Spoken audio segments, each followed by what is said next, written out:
Tay naman, hindi naman inuman yun eh. Akit kami ng bundok, camping ho yun. May natagpo ang katawan ng lalaki sa paanan ng bundok. Wakwak ang tiyan at labas ang bituka. Wala din daw puso. Matapos niyang makuha ang gusto niya, pinagpalit na ako agad sa iba. Masisisi mo ba ako? Masisisi mo ba ako kung gusto kong maghigante?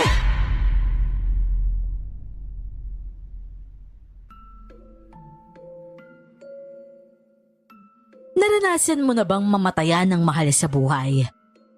Kahit mga alagang aso o pusa. Hindi ba't napakasakit dahil pamilya na ang turing mo sa kanila? Ano pa kaya kung anak mo ang namatay? Hindi matutumbas ang sakit ang nararanasan ng sino mang magulang pag nawalan ng anak. Sabi nga ng mga matatanda, ang mga magulang ay hindi dapat naglilibing ng anak. Laging nauuna ang mga magulang dahil hindi kakayanin ng puso ang sakit. Patunay ako ng kasabihang ito. Halos hindi ko na rin kinaya nang mamatay ang anak ko. Ako nga po pala si Cardo.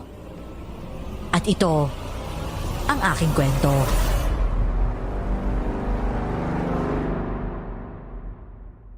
Bago ko po simulan ng istorya, huwag kalimutang mag-subscribe bilang suporta sa ating channel. At saan ka na naman galing, JP? Diyos ko naman tay, nakakagulat naman ho kayo.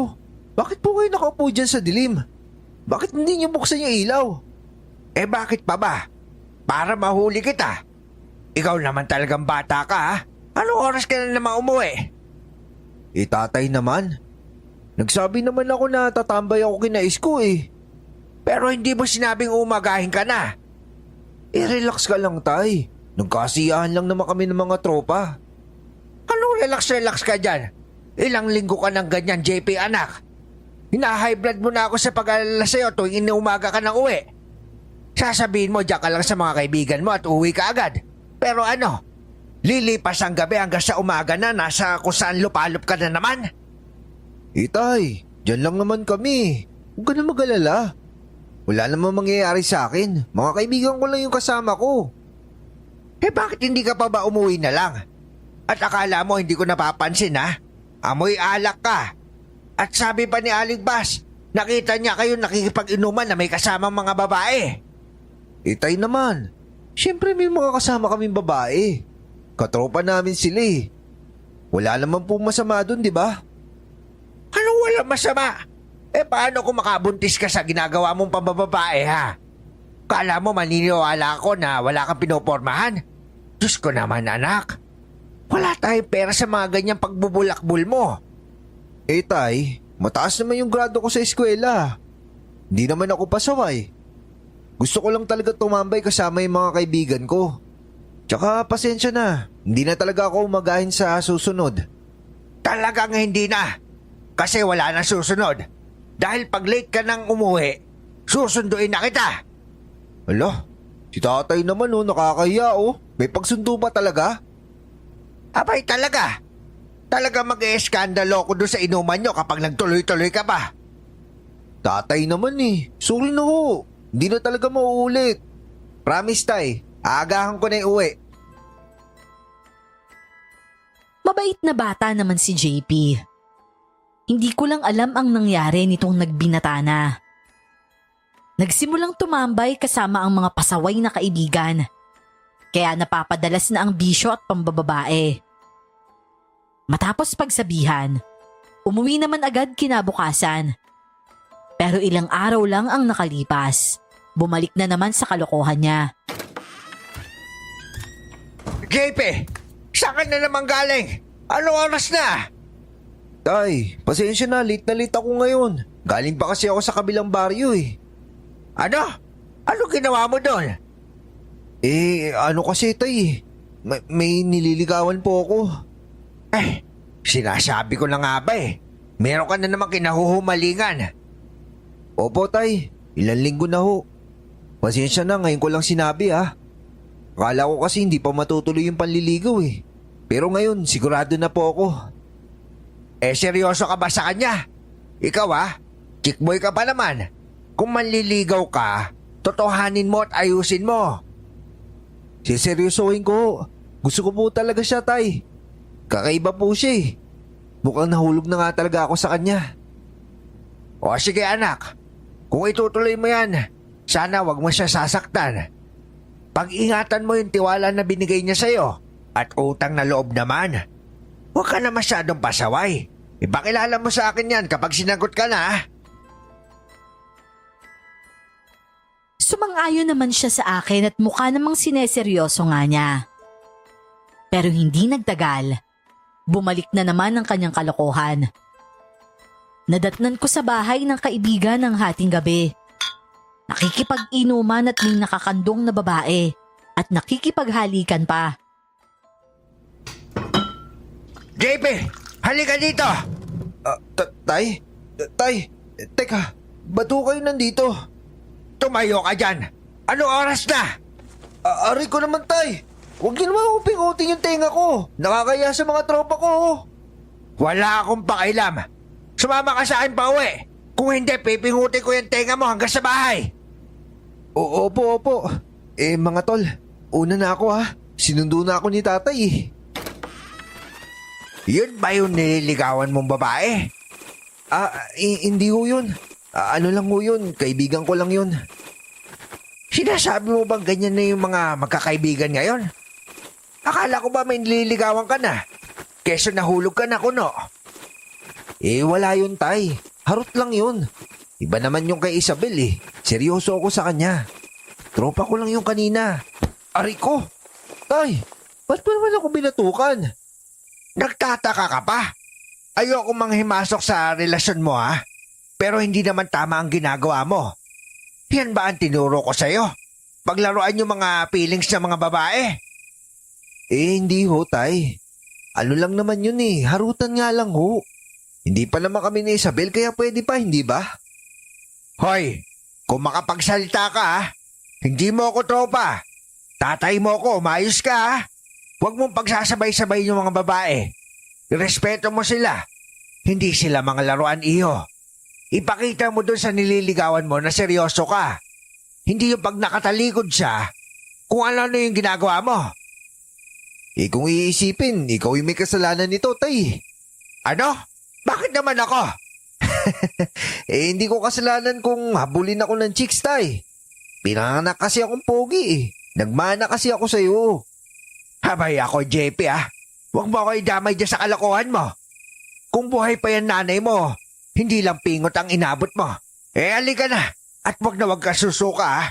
Makakatingin ka talaga sa akin. Kinabukasan, nagkakape ako nang dahan-dahan siyang tumabi sa akin sa lamesa. Minamasahin niya ang sintido niya at namumutla, kaya binigyan ko na rin ng kape. Gayunpaman, hindi pa talaga sapat ang mga pangaral ko kagabi. Dahil hindi naman talaga makakausap ng maayos ang nakainom. Nagsimula na naman akong magsermon. Yan ang napapala mo sa kakainom. Sana sumakit pa yung ulo mo na matuto ka na. Tay naman eh. Binibiyak na nga yung ulo ko eh. Aba malamang, malala yung hangover mo. Kulang na lang sumuka ka sa sala kagabi. Sinasabi ko sa'yo JP ah, huling beses na yan. Tay, napahiya na nga ako sa mga tropa ko kagabi. Ako na lang yung may magulang na sumusugod sa inuman. Gusto mo ba bugbugin kita sa harap ng mga batang yon? Kasi gagawin ko talaga yon. Ang tigas-tigas talaga ng ulo mo. Sumasakit na talaga yung ulo ko sa'yo. Kahit naman ako nagkaganyan nung kabataan ko. Pero ang akala ko mas responsable ka pa sa akin. Ang bait-bait mo nung bata ka eh. Ano ba nangyari sa'yo anak? May problema ba? Wala po tay. Napasarap lang talaga yung inuman kasama yung tropa. Pasensya na ho talaga. Ay nako, hindi mo ako makukuha sa paganyan-ganyan mo. Mainit pa rin ang ulo ko sa'yo. Napakakulit mo kasi eh. Ang tigas-tigas ng ulo mo. Sinabi ko na nga huwag kang inom ng inom. Nagkaayaan kasi tay. Birthday ni Isko, nakisama lang ho ako. Pasensya na ho. Kinalangan niyo pa talaga ako sunduin kagabi. Di ko kasi namalayan yung oras eh. Puro ka sorry dyan. Wala na akong pasensya, JP ha. Huli na talaga yan. Opo, tay. Pero baka naman may gamot ka dyan para sa hangover. Sige na, tayo. Wala, magdusa ka dyan. Akala ko po ba mahuhusay kayo at bantog na albularyo? Sige naman, tayo. Gawan mo ko ng gamot. Yung mabilis na nakakawala ng hangover. Hangover ha? O anong gusto mo? Kulamin pa kita dyan eh. Ayusin mo nga yung sarili mo. Walang gamot at dahil dyan, sasamahan mo pa ako sa kabilang baryo. May nagpapagamot sa akin. Tara na, huwag ka nang pabagal-bagal. Badsat ka sa akin. Agad naman siyang sumunod sa akin. May ilang araw naman siyang umuwi ng maaga at umiwas sa mga kaibigan niya. Hanggang sa isang araw, lumapit siya sa akin at hindi na ako nagulat nang magpaalam na may lakad. Agad naman akong tumanggi. Hindi ako papayag. Ano na naman ba yan, anak? Hindi ka na natuto. Sinabi ko na nga huwag ka nang maglamyerde eh. Tay naman, hindi naman inuman yun eh. Akit kami ng bundok, camping ho yun. Sino naman yung makakasama mo? Si Isko, tsaka si Romnick. Wala mga babae ah. Wala ho. Kung magtituno ka ng buong linggo at hindi ako bibigyan ng sakit ng ulo, pag-iisipan ko yan. Sinasabi ko sa'yo, JP ah. Pag yan, puro katarantaduhan niyang ginagawa mo, talagang hindi na kita papayagan sa susunod. O sige, papayag na yun no. Alam ko namang hindi mo ako matitiis tay eh. Magtitino na ako, promise. Makikita mo. Isang linggo ngang parang anghel noon si JP. Wala akong masabi talaga. Halos siya na ang gumawa ng lahat ng gawaing bahay. Mula sa pagluluto at paglalaba, pati na rin sa paglilinis ng bahay. Binalita pa niya na mataas yung nakuha niyang grado sa eskwelahan. Kaya nang matapos ang linggo, pinayagan ko na siyang umalis. Nangako naman na babalik agad kinabukasan at wala daw alak. Hindi nakakaiba ang pag-akyat sa bundok dito sa amin. Dahil nasa paanan na kami nito. Iniiwasan lang na umakyat mag-isa dahil baka maligaw sa masukal na gubat. Karaniwan na sa mga tao na umakyat at mangaso sa bundok. Sa totoo lang, kahit naman pigilan ko pa yung mga batang yan, gagawin at gagawin nila kung anong gusto nila. Pero mabuti na rin at may paalam. Sa lagay na ito, istrikto ako kung ituring ng mga tao dito. Kaming dalawa na lang kasi ni JP sa buhay, kaya takot akong may mangyari sa kanya.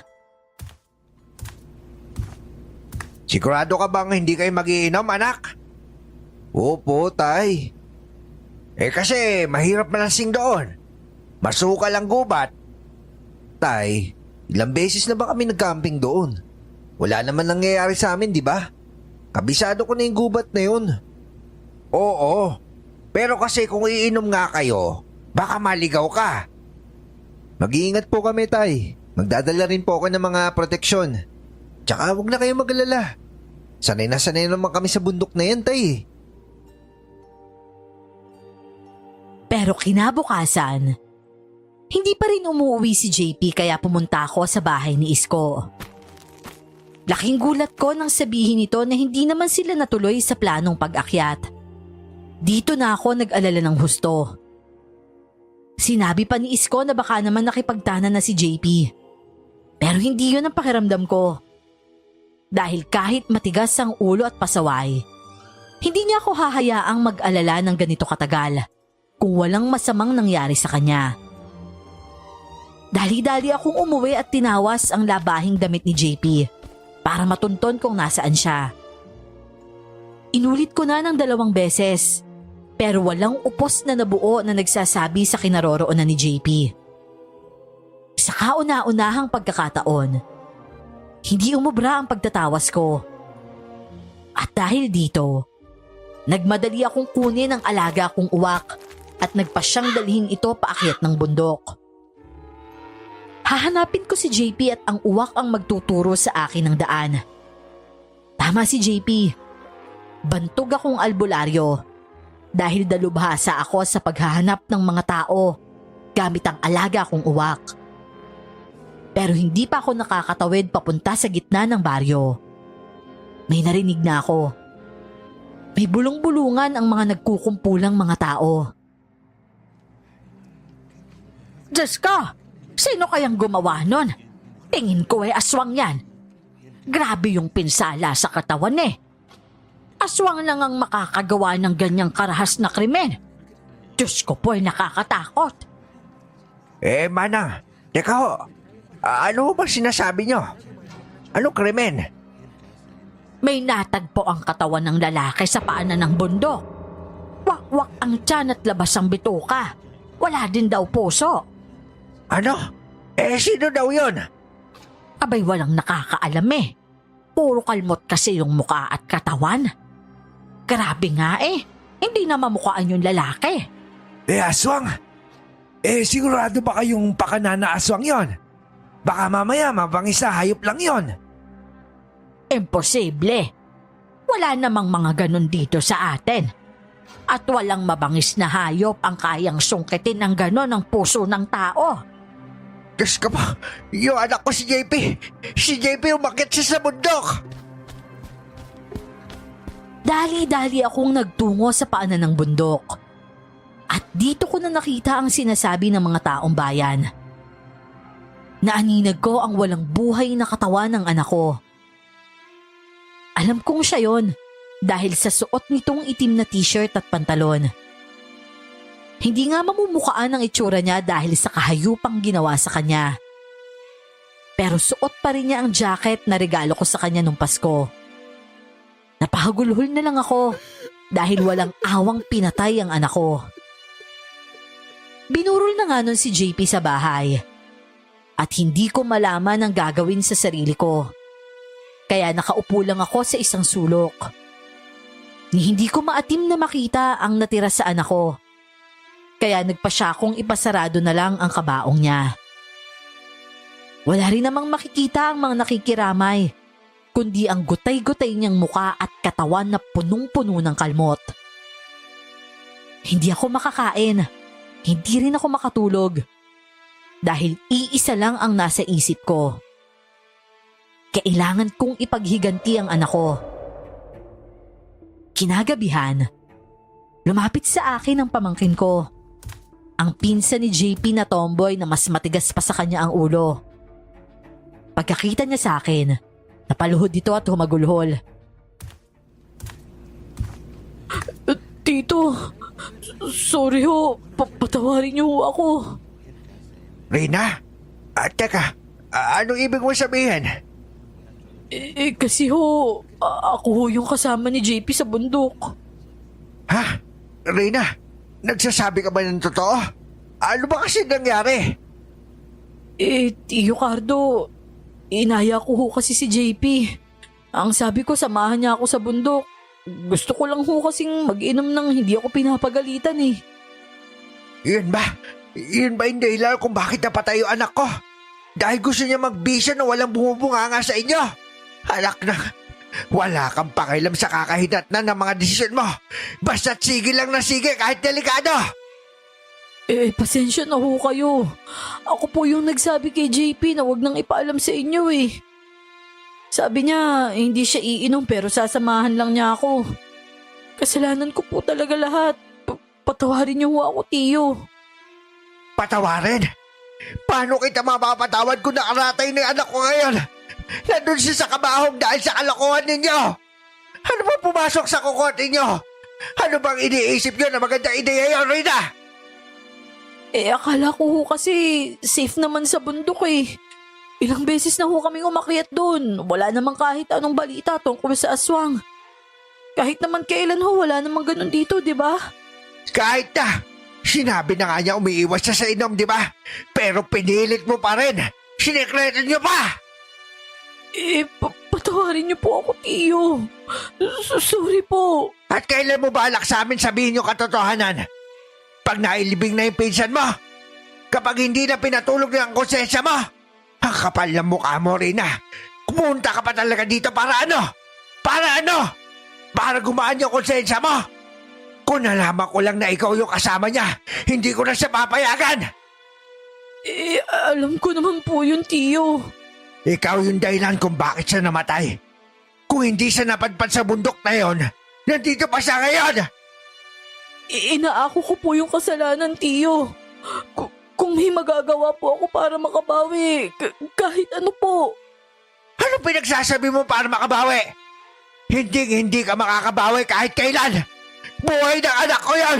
Lumayas ka dito. Ayaw kita makita. Ayaw makita yung pagmumukha mo. Opo, Tito. Opo, aalis na po ako. Pero meron lang ho akong gustong ipaalam sa inyo. Dahil hindi lang ho ako ang kasama ni JP doon sa bundok. Yung kaibigan po namin si Denise. Kasama din ho namin siya. Ano naman kung kasama niyo siya? Bakit? Gusto mo siyang sisihin? Ikaw yung may pakanan nito lahat ah. Hindi ko ho siya sinisisi. Pero gusto ko lang malaman nyo na siya yung huling kasama ni JP bago siya nawala. At tingin ko ho, may hindi siya sinasabi tungkol sa nangyari doon. Napahinto ako sa sinabi niyang ito. Malaking palaisipan talaga ang nangyari kay JP. Kaya kung kinakailangan kong isantabi ang galit ko para malaman ang katotohanan, pipilitin ko na lang itong gawin para makuha ang hustisya para sa anak ko. Rina, sabihin mo sa akin ang lahat. Paano nawala? Huwag ka magtatago na nalalaman mo. Para hindi ka mapahamak. Dahil sa akin malalagot ka kung magsisinungaling ka. Opo, Tiyo. Pangako po sasabihin ko na lahat. Ganito po kasi yun eh. Hindi lang po alak ang pakay po kasi namin doon. May pinagbabawal din po na gamot. Pero hindi po yun natuloy, Tiyo. Pangako po. Hindi na po nangyari yun kasi nagpumilit na sumama si Denise sa amin. Patay na patay yun kay JP kahit alam niyang may nililigawang iba si JP. Si JP naman ho, pumayag na rin sumama si Denise. Grabe, babaero talaga yung batang yon.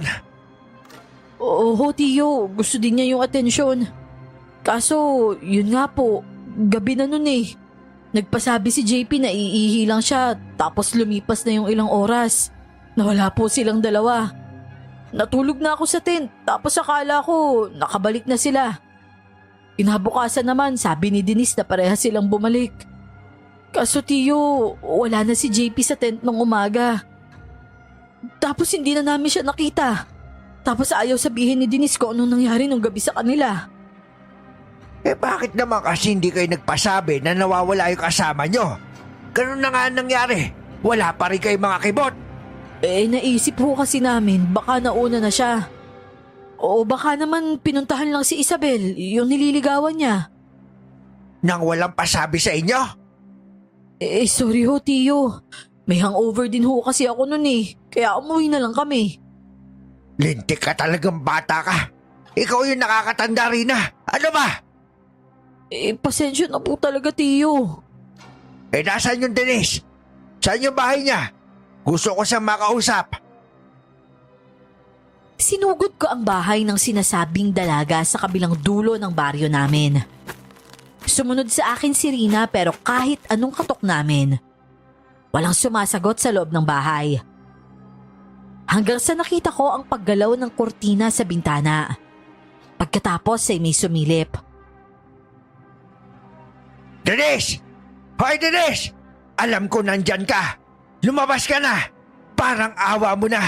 Para lang sa anak ko na namatay. Tiyo, natatakot ata ho siya sa inyo. Abay, dapat lang talaga siya matakot sa akin. Bakit ho? Ano po bang gagawin niyo sa kanya? Alam niya may pamamaraan ako para pagalingin ng isang tao kung may karamdaman. Pero meron din akong alam kung paano magdulot ng sakit. Naririnig mo ba yan, Denise? Lumabas ka dyan kung wala ka talagang tinatago!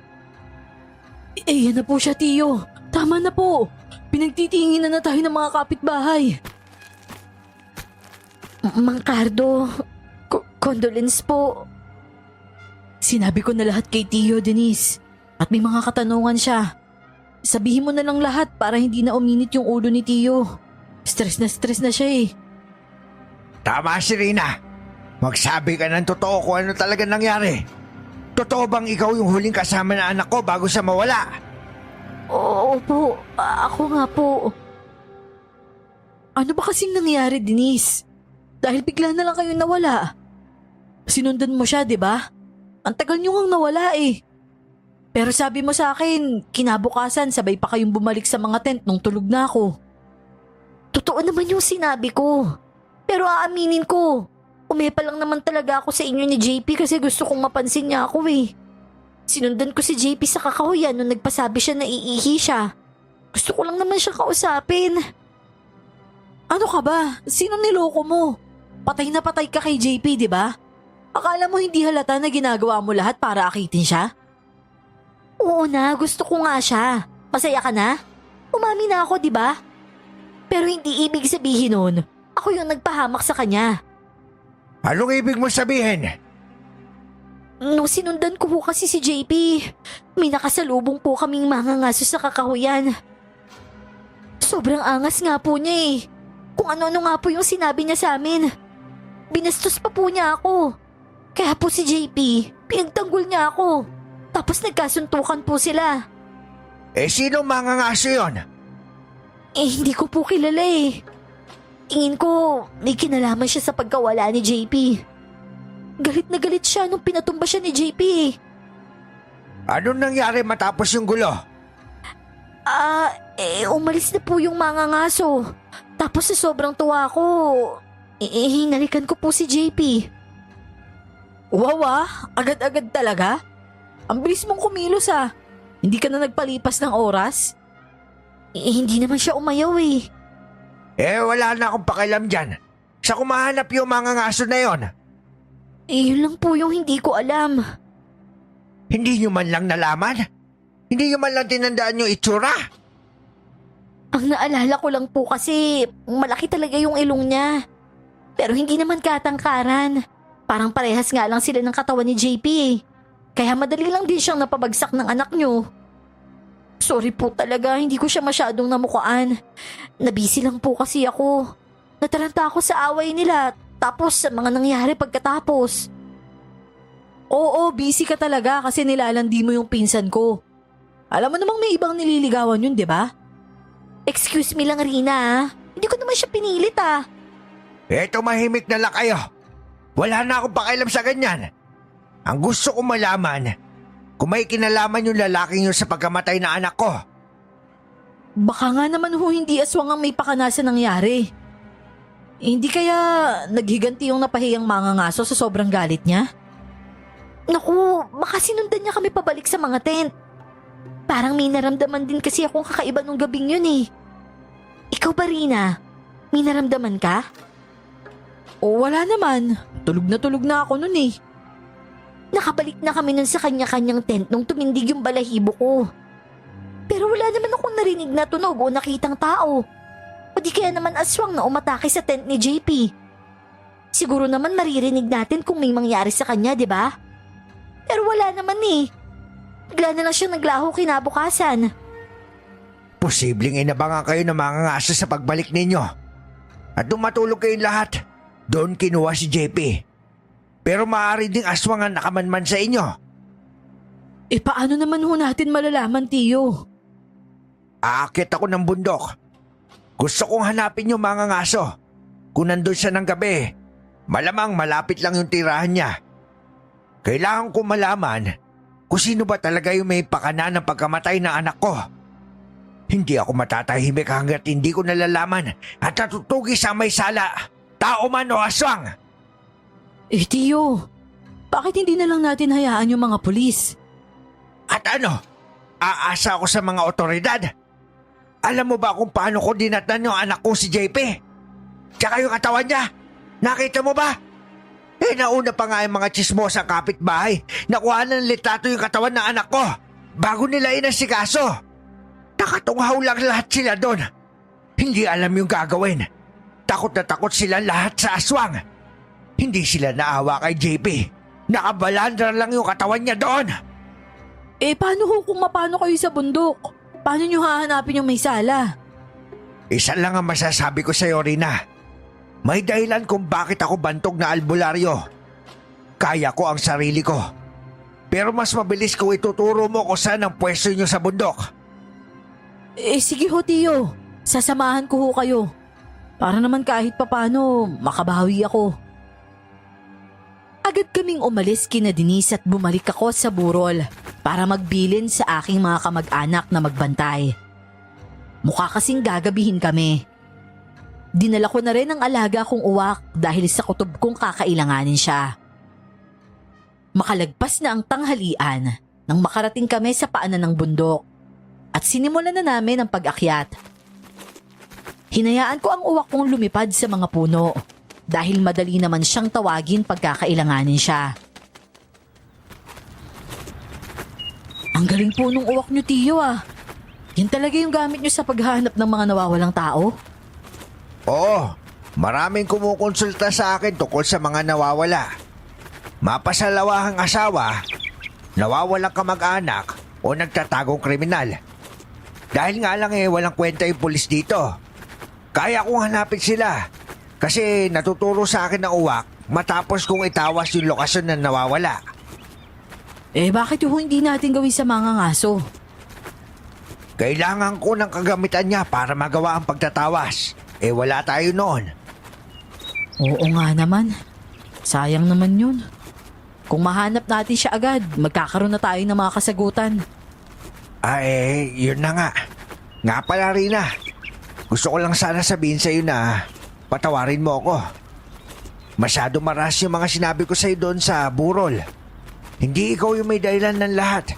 Kasi may sarili namang isip si JP. Hindi ho, Tiyo. Tama lang yun na magalit kayo sa akin. Ako naman talagang nag-aya ng walang paalam at sinikreto ko pa. Pwede naman siya umuwi nung nalaman niya yung balak mo. Malaki na talaga yon. Dapat marunong na siya magdesisyon.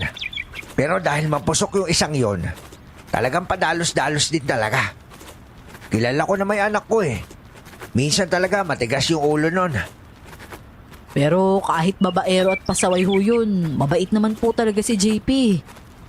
Lagi niya akong tinutulungan at minsan nga parang siya pa yung kuya ko kahit mas matanda ako sa kanya. Kahit kailan hindi ho ipinaramdam sa akin na iba ako. Tinuring niya akong kapatid kaya napakasakit ng pagkamatay niya. Huwag mo sisihin yung sarili mo. Ituon natin yung galit natin sa walang yang pumatayin sa pinsan mo. Hindi ko talagang inakalang mawawala agad sa akin si JP. Masyado pa siyang bata. Oo nga po Kala ko nga ho. Shh! Bakit po? May sumusunod sa atin, Rina. Pakinggan mo. Dito ka lang. Magtago ka dyan sa puno. Ako nang bahala. Tinanggal ko ang punyal mula sa aking bewang at nagtago sa likod ng isang malaking puno. Rinig ko ang mga yabag ng mga paang papalapit sa amin. Kung sino man ang sumusunod sa amin, hindi siya magaling dahil napakaingay nito. Yumuko ako at naghandang umatake nang bigla na lamang. Denise? Anong ginagawa mo dito? Ay, sorry po. Sinundan ko po kayo. Ang hilig mo talagang sumunod kahit hindi ka inaaya, no? Asungot ka talaga Bakit ka ba sumunod sa amin? Ano ba kailangan mo? Naisip ko po kasi malawak ang kagubatan, di ba? Hindi nyo matutuntun kung saan namin nakasalubong yung mga ngaso. Alam ko naman kung saan tayo nag-set up ng mga tent Pero hindi mo alam kung saan nakipagsuntukan si JP, di ba? Gusto ko lang tumulong, Rina. Hindi lang naman ikaw ang kinakain ng konsensya mo sa nangyari. Ako ang huling nakakita kay JP. Dalawa tayong kasama niya dito sa bundok. Tama ka, Iha. Kailangan mo ituro ko saan mismo para mapabilis ang lahat. Huwag na kayo magtalo. Tara na. Bago pa tuluyan sumapit yung gabi, bilisan na natin. Hindi na tumutol pa si Rina kaya binaybay na namin ang dinaanan nila. At hindi nagtagal, narating namin ang sinasabi nilang tinulugan nilang lugar. Matapos nito, ginabayan kami ni Denise at naituro niya ang eksaktong lugar kung saan nila nakainkwentro ang mga ngaso. Walang kahit anong bakas ng mga ngaso doon sa kakahuyan. Pero nagawa naming matunton ng isang maliit na kubo malapit dito. Hindi kaya yan yung bahay ng aswang? Sira. Mukhang normal yung nakatira oh. Para may nagsisiga pa nga sa likod eh. Di ba takot yung aswang sa apoy? Abay, huwag nga kayo maingay dalawa. At hindi aswang yung nakatira dyan. Kukulo dapat yung lanang dala ko kung malapit yung aswang. Baka bahay yan ng mga ngaso. Hindi natin sigurado. Dito lang kayo. Ako muna ang lalapit. Sesenyasan ko na lang kayo kapag okay na. Tao po! Tao! Ay, ano ba yon? Sino ka? Magandang gabi ho. Ako nga po pala si Cardo. Pasensya na ho sa abala ha. May nahanap lang ho kami lalaki. Baka kakilala nyo. At sinong hinahanap mo? Walang masyadong napapadba dito sa amin. Kaya wala akong masyadong kilala. Mag-isa lang ho ba kayo dito? Hindi. Kasama ko ang asawa ko pero wala siya dito ngayon. Ano ho bang pangalan ninyo? Ako si Esther. Bakit? Rina, Denise, lumapit kayo dito. Esther, yung asawa mo ba mga ngaso? Abay, oo. Bakit? Hindi pa siya umuwi. Anong kailangan niyo sa amin? Kailan pa siya nawawala? Noong isang araw, tama ako, di ba? Bakit ba ang dami mong tanong? Sino ba kayo? Bakit niyo hinahanap ang asawa ko? Esther, namatay yung anak ko noong isang araw dito. Natagpuan namin yung katawan niya sa paanan lang ng bundok. Ang huling nakakita sa anak ko bago siya mapatay ay ang hinahanap namin lalaki. Si Denise, sundalaga. Ito yung isa niya pang kasama. Patay! Ano namang kinalaman ko dyan? Nananahimik kaming mag-asawa dito. Wala kaming alam sa ganyan. Wala naman ako sinabi may kinalaman ka. Pero bilang ama, gusto ko lang makuha lahat ng impormasyon tungkol sa pagkamatay na anak ko. At kung mangangaso ho ang asawa ninyo, malaki ang posibilidad na siya yung hinahanap namin. At kung malinis yung konsensya mo at wala kang tinatago, pwede mo ba ipakita yung litrato ng asawa mo sa amin? Tumayo ang babae at may dinampot na picture frame sa sala. Inabot niya ito sa amin. Tiningnan ito ng maigi ni Denise at tumango siya. Binalik namin ang litrato. Pinagmasdan ko ang mukha ng masungit na matandang babae.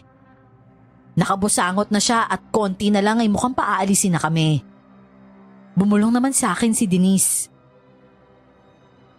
Siya nga po, Mang Cardo. Yung lalaki na yan yung mangangaso. Esther, mukhang nawawala nga yung asawa mo. Alam ko naman hindi ba? Ako nga ang nagsabi sa inyo eh. At kung wala naman kayong iba pang kailangan bukod sa pagsasabi ng alam ko na, pwede bang mauna na kayo? Marami pa akong gagawin dito. Gusto mo bang mahanap yung asawa mo? Hindi ka ba nag-aalala man lang? Abay syempre nag-aalala ako. Hindi ugali ni Pedring na hindi umuwi matapos niyang mga aso. Alam niyang kailangan ko ang nahuli niya para sa pagluluto. Ilang araw na ang nakalipas eh. Anong petsa na? Hindi pang karaniwan yon. Dahil talagang araw-araw siyang umuwi. Malamang kakain siya dito eh. Ganito kasi yan. Albularyo ako. Matutulungan kita mahanap yung asawa mo kung pagbibigyan mo ako sa hiling ko. Ano ka mo? Talaga ba? Pangungunahan na kita ha. Wala akong pambayad sa mga ganyan. Hindi, libre lang to. Huwag ka mag-alala. Pero bakit mo naman gagawin niya ng libre para sa akin? Hindi naman tayo magkakilala.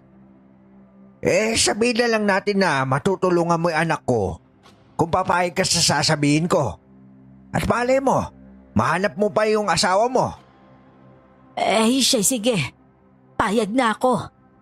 Kahit ano basta malaman ko kung nasaan si Pedring. Meron ka bang damit niyang gamit na? Yung nasuot na? Kailangan ko lang kahit isa lang. Sige. Teka lang.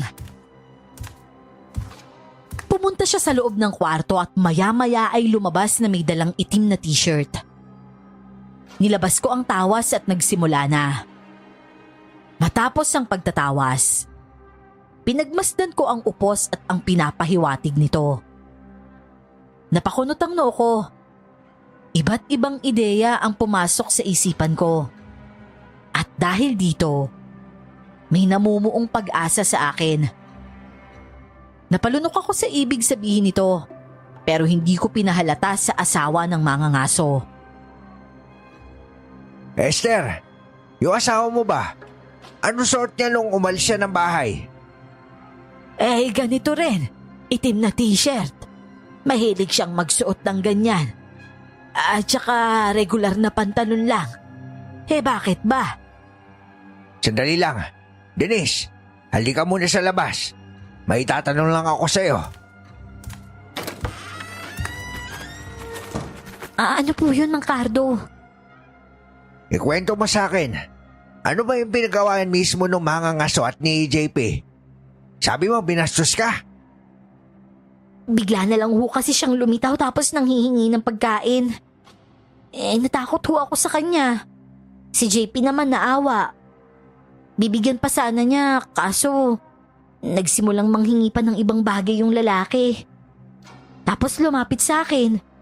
Doon na nagkagulo dahil hinawakan ako sa braso. Marami pa nga ho siyang sinasabi. Hindi ko na po masyadong narinig kasi nagtalo na sila. Hindi naman sa pinagbibintangan ko siya. Pero may interest ba yung mga ngaso sa jacket ni JP? Aha? Oo po, hinihiram niya eh. Paano niyo po nalaman? Ako, sinasabi ko na nga ba? Nalintikan na. May kailangan ako ikumpirma. Tara na sa loob.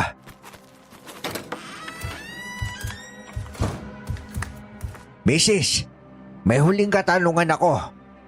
Meron bang balat yung asawa mo? O kahit anong marka ng mga tato? Oo, may tattoo siya. Pero matagal na yon. Panahon pa niya sa looban yun eh. Parte siya ng gang. Sputnik, mga ganon. Kung may kinalaman nito sa pagkakakulong ng asawa ko dati, wala na siyang ugnayan sa mga kasamahan niya doon. Naiintindihan niyo ba? Kung ano man ang nangyayari, wala siyang kinalaman. Huwag niyo na siyang idamay sa mga anomalya na ganyan. Hindi ito tungkol doon, maniwala ka. Pero nasabi mo rin na nakulong siya. Ugali niya bang magnakaw dati? Abay, hindi. Hindi na. Nagbagong buhay na ang asawa ko. At wala kayong pruweba sa mga sinasabi ninyo. Umalis na nga kayo dito. Salamat. Nakuha ko na ang lahat ng impormasyon na kailangan ko. Babalik na lang kami kung may balita na kami. Pasensya ka na sa abala. Ano kung nangyayari, Tiyo? Hindi ko maintindihan eh. Bakit niyo ko siya tinanong tungkol sa tato? Dahil may kutob ako kung nasaan yung asawa niya. Pero ayoko muna umasa. Kailangan natin bumalik sa burol. May kailangan akong kumpirmahin. Nagmadali ako sa pag-uwi. Dinatnan ko ang ibang mga kapitbahay. Nagiinuman at nagsusugal sa labas ng bahay. Habang ang ibang kamag-anak naman at matatanda ay nakaupo at nagkukwentuhan sa harap ng kabaong. Dumiretso ko sa kabaong at sinimulan kong buksan ito. Tiyo? Ano pang ginagawa niyo? Reyna, sabihin mo muna sa mga tao na bigyan ako ng panahon. May kailangan ako tignan sa katawan ni JP. Sige ho. Narinig niyo naman ho yung request ng tatay ni JP. Kung pwede ho, pagbigyan natin siya. Siguro po, doon na lang po muna tayo sa labas. Hindi ko na pinansin ang sinasabi ni Rina. Wala na akong pakialam sa mga tao. Dahil ang importante ay ang malaman ng katotohanan sa lalong madaling panahon. Kaya binuklat ko ang takip sa kabaong. Nakita ko ang wasak na mukha ng lalaki na nakahimlay. At dahan-dahan ko siyang binaliktad para nakatalikod siya sa akin. Narinig ko ang pagkabigla ng mga natitirang tao na ayaw umalis. Naeskandalo pa sila nang simulan kong silipin ang likod ng patay. Pababa ng pababa hanggang sa... Ayun! Diyos ko po! Totoo nga! Tiyo, ano ko ba nangyayari? Bakit niyo ko ba tinitingnan yung pet ni JP? Tama sa pantaho ko! Hindi ito si JP! Hindi ito yung anak ko! Sino ho yan? Ibig niyo ho bang sabihin, ibang tao yung binurol niyo? Dinala na dito yung katawan dahil walang makakilala sa kanya. Akala ko nga si JP dahil suot niya yung itim na t-shirt at jacket. Pero narinig mo ang sabi ni Esther. Yun din yung suot ng mga ngaso nung araw na nawala siya. Bakit ba kasi ang hilig ng mga lalaki magsuot ng pare-parehas na itim na t-shirt eh? Lagi kong napapansin yun. Shh! Tumahimik ka na nga lang, Denise. Ikaw na rin ang nagsabi. Gustong kunin ng mga ngaso ang jacket ni JP. At ang tingin ko, nagtagumpay siya sa gusto niyang yon. Kaya nung suot niya yon, akala ko talaga siya si JP. Pero hindi. Hindi yan yung anak ko. Kasi wala naman tattoo sa puwet si JP. Paano niyo naman ho nalaman na sa puwet? Kilala ko ang miyembro ng Sputnik Gang. Meron silang mga tattoo sa puwet. Ibig sabihin ho, nahanap na natin si Mang Pedring? Yung asawa ni Aling Esther? Oo. Siya yung nabiktima ng aswang. Hindi si JP. Pero nasaan na ho si JP? Yan yung gusto ko malaman. Hindi ho ba pwedeng itawas na lang katulad nung ginawa niyo kay Mang Pedring? Kaya nalaman yung andito yung katawan niya? Susubukan ko ulit. Pero malabo na. Kasi nung mga unang beses na sinusubukan ko, hindi gumana yun eh. Rina, ikaw munang bahala sa mga tao. Huwag mo hayaan magkagulo dito. Kailangan ko pumasok sa loob ng bahay. Oo, Tiyo. Kami na ho ni Denise ang bahala dito. Ha? Ba't ba naman ako dinamay dito? Uuwi na ako, no? Ano ka ba? Nawawala pa rin si JP. Hindi pa tapos ang lahat ng to. Ba't ka uuwi? Ang tigas talaga ng apog mo matapos mo. Iniwanan ko ang dalawang nagtatalo at pumasok ako sa loob ng bahay. Dumiretso ako sa kwarto ni JP at kumuha pa ng maruming damit. Nagtawas ako ulit, pero wala pa ring lumilitaw na lokasyon. Napakunot ang noo ko. Mukhang tama ang sinasabi ng mga tao. Isang nilalang ng kadiliman ang may pakana nitong lahat. Isang nilalang na kayang tabunan ng puwersa ko. Gayunpaman, nabuhayan ako ng loob. May tsansa talagang buhay pa si JP. Marahil ay nawawala lang siya. At panalangin ko na lang talaga na yon ang nangyari at hindi siya napahamak at mag-isa kung nasan man siya ngayon. Bigla ko namang naramdaman na uminit ang lana sa aking bulsa. Agad akong nagpunta sa likod bahay. Pero dahil sa kadiliman, wala akong makita. Pero may naririnig ako. Nilabas ko ang aking punyal pero wala naman akong nadatnan na kakaiba. Sa kabila nito, patuloy ang pag-init ng bote ng langis sa aking bulsa. Kaya umikot na ako sa buong bahay. Nakarating ako sa harap kung saan meron na namang sigawan. At bago ako pumasok, may nakita akong isang babae sa dulo ng kalsada. Sinundan ko siya dahil sa kakaibang itsura nito. Baka may aswang na nagbabalak siyang saktan sa kakahuyan at wala siyang kaalam-alam. Huminto siya sa harap ng isang malaking puno at humarap sa akin. Teka lang, Iha. Delikado dyan. Baka mayroong aswang. Huwag ka pumunta sa gubat. Ganun po ba? Oo. May napatay dyan sa bundok malapit. Kaya dapat mag-ingat ka. Saan ka ba nakatira? Umuwi ka na sa inyo, Iha. Teka lang ho. Sino hong namatay? Taga-bundok. Sige na. Mauna ka na. Gabi na. Baka hinahanap ka na ng magulang mo. Wala hong humahanap sa akin. Ako ho ang may hinahanap. Matutulungan niyo ho ba ako? Dahil sa tono ng pananalita niya ay napatingin ako ng mabuti sa dalaga. Ngayon ko lang napansin, may kakaiba talaga sa kanya. Napakagandang babae ang nasa harap ko.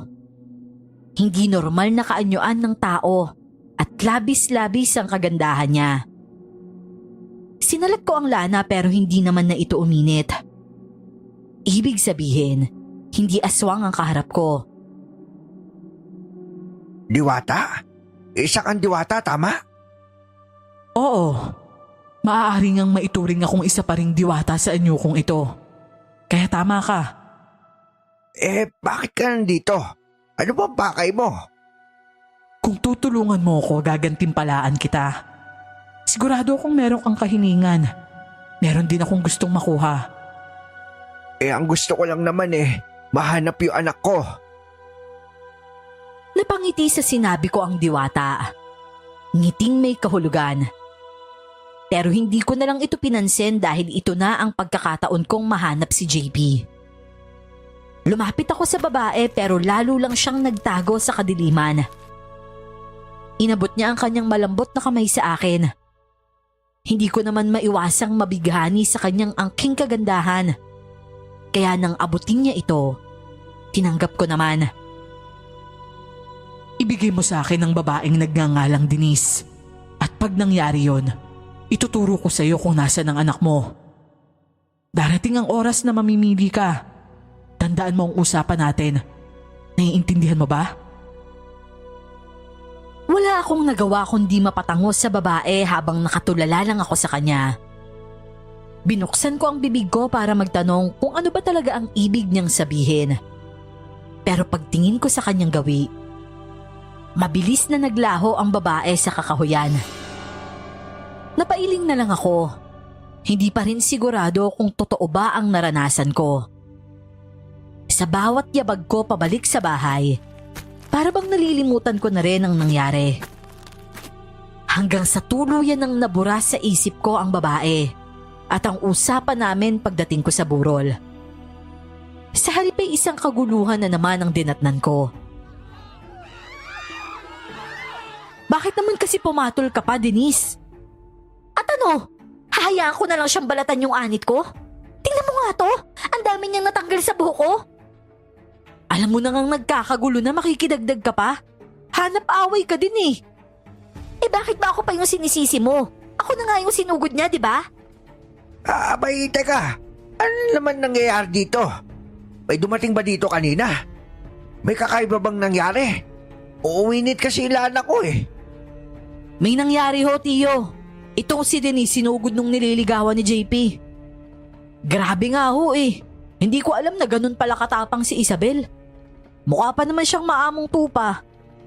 Kulang na lang kagatin niya tong si Denise Ano? Bakit? Ano bang ginawa mo, Denise? Bakit ako ho? Nananahimik ako dito. Sabi niyo bantayan yung kabaong, di nagbantay ako. Tapos bigla na lang ako sinugod. Baka kasi nalaman niyang naglulumandi ka kay JP. Ilang beses ko bang uulitin na hindi lang ako ang may gusto nun? Si JP din. Bakit ako lang ang sinisisi mo? Ang init-init ng dugo mo sa akin? Dahil ikaw ang nagpumilit na umepal sa amin. Lagi mong pinipilit yung sarili mo kahit hindi ka naman gustong kasama ng mga tao. Sobra ka namang makapagsalita sa akin, Rina. Nakakasakit ka na. Mamaya na yung away nyo. Magsitigil na kayo. Rina, alam mo ba kung saan nakatira yung nililigawan ni JP? Yung Isabel? Nabanggit lang ho ni JP na malapit daw sa bundok. Pero kung saan mismo, hindi ko ho alam Bakit ho ba? Pupuntahan niyo po ba para pagsabihan? Wag na ho. Deserve naman ni Denise yung pagsabunot ni Isabel sa kanya Sakto. Aakyat ulit ako ng bundok.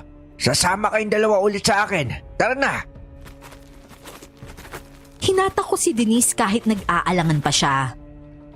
Sumunod din naman si Rina matapos naming pauwiin ang mga tao. Karamihan sa kanila nagtataka kung anong nangyayari at nagsisimula na ang tsismisan at bulungan. Pero sinabi na lang namin na bumalik na lang sila sa isang araw. Wala namang pakialam ang iba dahil mukhang itutuloy ang inuman sa ibang lugar. Nagtungo nga kami sa paanan ng bundok. Sa kalagitnaan ng nangyayari, hininto ko ang dalawa. Bigyan niyo ako kahit anong damit niyo na gamit na. Halimbawa, meron ba kayong panyo dyan? Bakit ho ba? Katulad ng ginawa ko kay Pedring.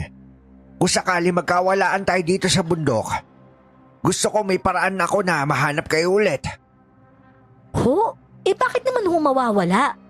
At saka, gabi na ho. Pwede po bang umuwi na ako? Baka hinahanap na ako ng mga magulang ko eh. Galing na kami sa inyo, no? Wala kang kasama sa bahay. Huwag kang duwag. Importante itong gagawin natin. Ayoko na, natatakot ako dito sa bundok eh. Pero paglandian, game na game ka naman. Tama na yan, Rina. Tsaka Denise, huwag ka matakot. May dala ko sandata laban sa mga aswang. At kung gusto mo umalis na, pwede naman. Hindi ka namin pipigilan. Pwede naman pala eh. O sige ho, una na ako. Ingat ka lang kasi gabi na. Kung mag-isa ka lang bababa sa bundok, dapat handa ka kung ikaw yung sunod na pupuntirihin na aswang.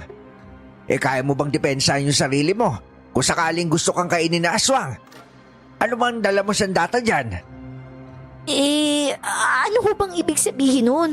Bakit ako? Bakit hindi? Sige na Denise, mauna ka na. Iwan mo na kami. Magdala ka na lang siguro ng bato at saka patpat para may pangsalag ka sa pahangil ng aswang. Ganun ba yun? Hindi na nga po, Mang Cardo. Dito na lang ako. Sasama na lang ako sa inyo. Sabi ko nga, di ba? O siya, doon na ulit tayo magpunta kung saan kayo naglagay ng mga tent ninyo. Habang nag-aayos ng mga gamit, sinubukan ko ulit magtawas ng damit ni JP. Pero wala pa rin kaya sinubukan kong itawas ang mga gamit ni Rina. Gumana naman. Ibig sabihin, kay JP lang talaga pumapalya. Sa puntong ito, inabot na talaga kami ng gabi, kaya sinabihan ko na sila na magpahinga na. Binantayan ko ang dalawa hanggang sa umabot ang hating gabi. Nagising naman si Rina at sinabing siya na ang magbabantay. Nagpasabi akong iihilang sa kakahuyan. Pero ang totoo, rumonda ako dala ang bote ng lana. Hindi naman nagtagal at uminit ito. Napahinto ako sa gitna ng kakahuyan at nakinig sa kapaligiran. At gaya ng inaasahan ko, sumunod ang pagtili ni Denise at ang mga sigaw ni Rina. Makardo! Makardo, yung aswang! Nandito siya! Tulong! Tigilan mo ako, aswang! Bakit ako? Bakit ako? Huwag ka kasi magpamiglas, Denise! Nakakalmot ka lang eh! Magtago ka na, bilisan mo! Rina! Rina, tulungan mo ako! Tumakbo ako sa kinaroroonan ng mga dalaga. At isang malagim na tagpo ang dinatnan ko. Isang nilalang ang kasalukuyang umaatake sa kanila. Isang malaki at mabangis na ibong mandaragit ang kinakalmot si Denise. Pinipigilan naman ito ni Rina.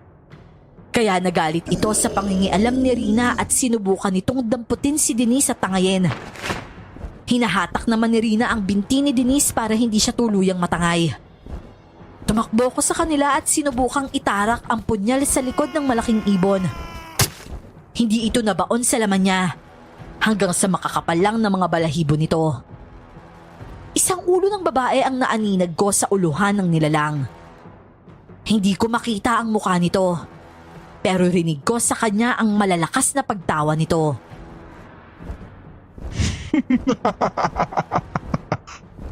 Bitawan mo siya, aswang! Bitawan mo siya! Rina! Pangkardo! Tulong! Tulungan niyo ako! Tigilan mo sila! Rina! Umalis ka na dyan! Denise, kumapit ka lang! Ang balat ko, Rina! Nahahati ako! Tama na! Rina! Bitawan mo siya! Mawawasak yung binti ni Denise pag binilit mo! Masyado malakas yung aswang! Ano? Huwag niyo akong bitawan, Mang Cardo! Hindi, Tio! Kumapit ka rin sa akin para mabigat! Aray ko! Ang sakit! Tulungan niyo ako! Rina! Bitaw na! Sabay ng pagbitaw ni Rina, kinuha ko ang punyal ko at tinalon ko ang aswang. Hanggang bewang lang ang inabot ng kapit ko. Pero dahil dito, nagawa kong itarak ang punyal sa kanyang hita. Nabitawan nito si Denise na agad pinuntahan si Rina. Mababahid ka sa ginawa mo! Nasaan ang anak ko? Saan mo dinala si JP? Gamit ang malalaki at matatalas nitong talon, kinalmot niya ako.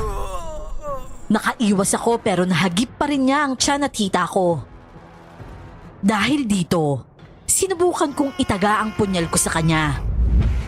Pero hinawi ako ng mga malalakas niyang mga pakpak kaya napadapa ako. Tumama ang nakabukas kong tiyan at sugat ang hita sa mga malalaking bato. Sinubukan na naman itong damputin si Denise, kaya tumalon si Rina sa likod ng malaking ibon. Kumapit siya sa mga pakpak nito, pero nagawa siyang iwagwag ng aswang. Tumama ang ulo niya sa mga malalaking bato. At dahil dito, hindi agad siya makatayo. Sinubukan siyang tulungan ni Denise pero nakita na naman siya ng mandurugo. Tinugi siya nito at sa pagkakataong ito, mabilis niyang dinampot ang dalaga at nakalipad. Ramdam ko ang pagtagas ng dugo mula sa aking katawan. Nagdadalawa na ang paningin ko nang makita kong gumagapang papunta sa akin si Rina. Nauubusan na ako ng lakas nang sumipol ako ng malakas sa pag-asang marinig ako ng aking alagang uwak. Nakahinga ako ng maluwag nang makita kong sinundan nito ang paglipad ng aswang. Tuluyan na akong nawalan ng malay matapos nito. At nagising na lang ako sa mga pagtapik sa aking muka. Tiyo? Tiyo Cardo, gising ho. Tiyo, gumising na ho kayo. Hindi ko ho kayo mabubuhat eh. Pakiusap naman, kailangan na nating sundan si Denise. Rina? Tiyo, okay lang ho ba kayo? Teka. Kailangan ko lang bumangon. Nahihilo ko. Baka ho dahil sa dami ng dugong nawala sa inyo. Rina, pakikuha mo nga yung bag ko. Andito na po, Tiyo. Ginamit ko na ho yung mga gamot. Niligyan ko din kayo pero hindi ko alam kung paano gamitin yung iba. Ang laki ho ng hiwa nyo sa tiyan at hita eh. Hindi ho humihinto yung tagas ng dugo. Ikaw, nasaktan ka ba? Ayos na ho ako, Tiyo. Nalagyan ko na ho. Kayo ho ang napuruhan eh. Tinuro ko sa kanya ang paghahalo ng mga gamot para mas lumakas ito. Inabot kami ng ilang minuto para mailagay ito at makabangon ako nang hindi lumuluwa ang mga kalamnan ko. Hanggang sa wakas, nakatayo ako ng maayos. Agad naman akong sinuportahan ni Rina. Iya, kunin mo yung bag ko tsaka yung mga kagamitan ko na pangtawas. Gagamitin natin yung binigay na panyo ni Denise. Ito ho ba? Ako na ho ang gagawa. Magpahinga na lang ho kayo. Oo, sige. Ituturo ko sa'yo, Iha. Teka. May mali po ba akong ginawa? Bakit walang upos? Ba't walang lumilitaw? Nako, yan na nga ba yung kinakatakot ko? Kumpirmado nga. Oho. Hindi po. Kayo na lang ho kaya ang gumawa. Palpak ata ako eh. Ganyan din ang nangyari sa akin nung ilang beses kong tinawa si JP. Ibig sabihin, yung mandurugo talaga yung may pakana ng pagbabara sa aking pwersa dahil magkasama sila. Na ibig sabihin, kasama din niya si JP sa umpisa pa lang? Oo, nakuha mo. Kaya yun yung kinakatakot ko. Nasa poder talaga nila si JP. Una pa lamang. Ibig ho bang sabihin, siya ang kumuha kay JP? Ang hindi ko lang maintindihan kung bakit niya ginawa yun.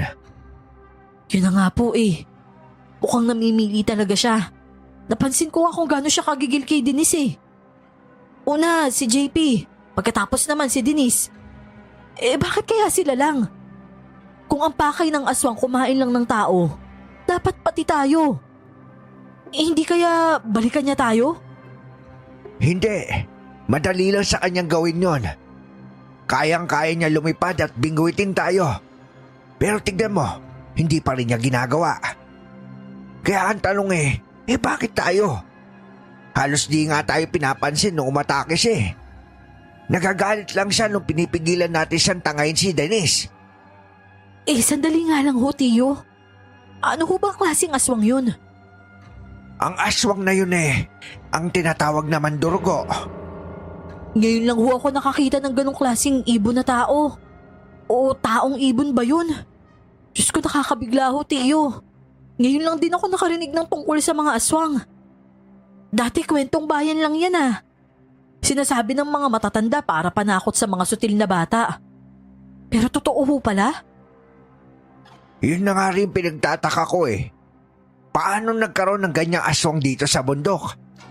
Bilang albularyo, sanay ako sa iba't ibang klase ng nilalang. Sa mga engkanto, laman lupa, at saka na rin pati duwende. Pero wala pa ako naengkwentrong aswang dito sa atin. At kakaiba ho talaga siya. Ang alam ko lang na aswang yung mga manananggal Ito, grabe yung pakpak niya tsaka yung mga kuko. Nabalatan po kayo At nagulat pa ako sa mukha ng tao na dapat ulo ng ibon. Nakakakilabot ho talaga. Ganun talaga ang mandurgo. May mukha sila ng babae, pero ang katawan nila ay malalaking ibon. Napakabangis nila at mabilis. Nakita mo naman yung ginawa niya sa atin, di ba? Pero bakit ho ganun yung itsura niya? Nakakatakot Ibon tapos may ulo ng tao? Paano nangyari yun? Maraming mga bulong-bulungan. Ang sabi dahil daw sa isang trahedya. Magandang babae daw yan. Siya yung tinatawag na Kinari. Kilala sila dahil sa kanilang angking ganda. Kaso may kakayanan sila magpalit ng anyo. May nangyayari para maging mandurgo sila. Ngunit hindi ko lang alam kung anong dahilan dito ng mandurgo na tumutugis kay Denise. Nakita mo ba yung mukha niya? Hindi nga po masyado Nagkagulo na kasi. Masyado din kasing matangkad yung aswang. Tsaka isa pang pinagtataka ko, alam ko ang mandurgo, kaya yun ang pangalan nila dahil umiinom sila ng dugo ng biktima nila. Pero nakita mo naman yung katawan ng biktima niya, di ba? Hindi lang inubos ang dugo, pero parang pinahirapan niya pa ng gusto. Tinorture niya talaga. Binuklat pa yung katawan. Para nga hong may galit. Pero Tiyo, paano na yan kung ganun siya kalakas? Paano natin siya matutugis? Kung nasa kanya si JP, paano natin siya maililigtas? Kakayanin pa ba natin? Puno na tayo ng sugat? Nasaktan naman siya ng punyal ko Kailangan talaga natin na mag-ingat sa pakpak at matatalas yung mga talon. At syempre, pag lumipad siya, may tsansa na matangay tayo. Pero huwag ka mag-alala, mabisa ang mga gamot ko. Nararamdaman ko na nanunumbalik na yung mga lakas ko. Ikaw ba? Ako rin naman ho. Pero hindi ako magpapanggap na matapang, Tiyo. Natatakot po talaga ako Paano na po natin siya matutuntun kung parehas na hindi gumagana yung pagtatawa sa lokasyon ni JP at ni Denise? Ang uwak. Inutusan ko sundan nito yung mandurgo. Hintayin natin makabalik dito para maituro sa atin yung daan. Kaso sa bawat oras ho na lumilipas, lalo silang nalalagay sa peligro. Nakita ko po yung mga sugat ni Denise. Tsaka Tiyo, hindi ko lang maintindihan. Bakit yung sinabing bitawan ko si Denise? Ilang beses yung inutos sa akin May pagkakataon pa tayo na hatakin sana siya. Sinabi ko yon kasi lalo lang siyang nahihirapan. Alam ko may pag-asa pa. Pero nagdesisyon na rin akong gawin yon para matangay nga siya. At sa ganung paraan, pwede natin sila matunton, di ba? Pero nilagay ho natin sa peligro yung buhay niya. Kaya nga ako binansagang malupit na albularyo. Kakaiba yung pamamaraan ko.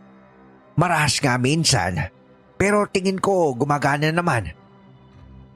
Teka nga sandali. Parang nagkaroon ka na ng pakailam kay Denise ngayon Bago yan Kasi naman ho, kahit ganun ho yun, mabuti pa rin naman siyang tao. Nauunahan lang talaga ng emosyon yung mga kilos niya. Kahit tatanga-tanga yun at saka malandi, niligtas pa rin niya ako. Nakita ko naman ho kung paano niya hinarang yung sarili niya sa mandurgo nung umpisa eh. Hindi ko akalain na ganun pala yung ugali niya. Nagulat nga din ho ako eh. Akala ko nga ho matatakotin siya. Yung pala, pag andyan na yung laban, matino naman pala siyang kakampi.